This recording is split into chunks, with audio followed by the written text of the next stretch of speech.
Hello, my name is Haley Goff. Have you ever wondered what it would be like to make your own clothing? You can save a lot of money if you would just, not have to buy everything at the store brand new, or some things just don't fit your style like you'd like them to. Well, one solution to that would be knitting and or sewing, but today we're going to focus on knitting.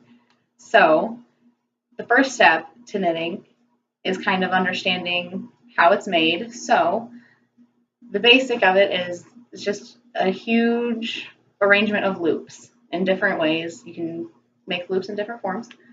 Anyway,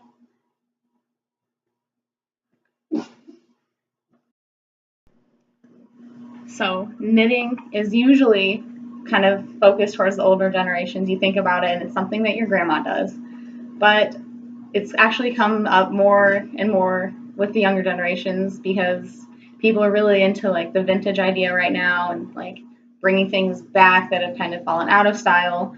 And it's really just a big thing again, like with like make your own kits, kind of like around Halloween or Christmas, and a lot of gifts, and really just even learning from your grandparents or even your parents and things like that.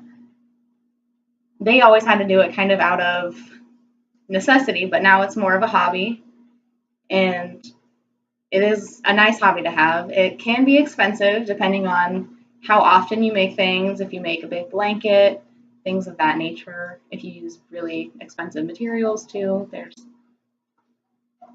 a lot that you can choose from. But for the most part anymore, it's just a hobby because it is so expensive to buy the raw materials.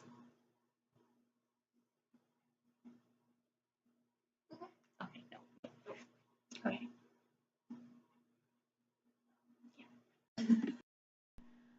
Okay, so for the next part, I'm going to actually show you how to cast on to knitting, which is the first step. So before you even start your first step, you need to have the very basic things, which is a set of straight knitting needles. They don't all have to be straight. They are circular, but for this demonstration, we'll use straight. And then some yarn. So what we will do to cast on is you actually only need one needle. And you think that you would start at the end, but you don't. So take about 2 arms length of yarn out.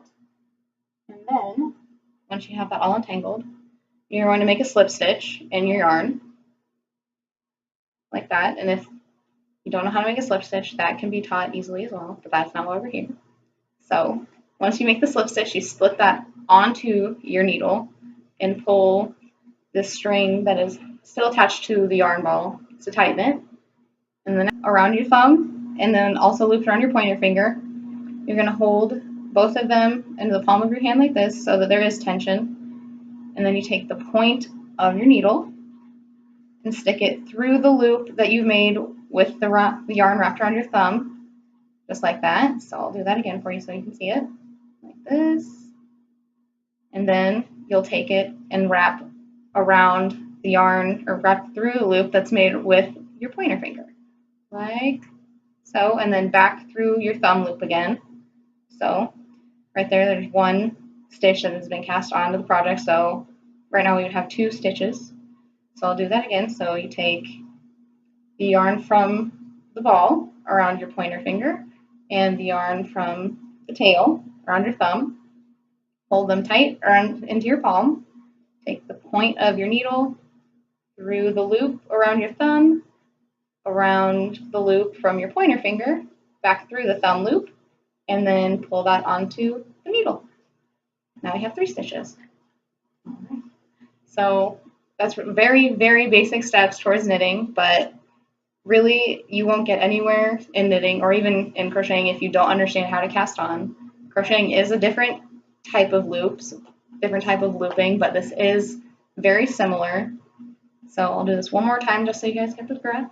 But then you take the loop around your finger and your thumb, hold them tight with some tension, go through the thumb loop, your finger loop, back through the thumb loop, and there you go. If you continue that way, in no time at all, you will be making scarves and blankets, and you'll be warm all winter long. Thank you.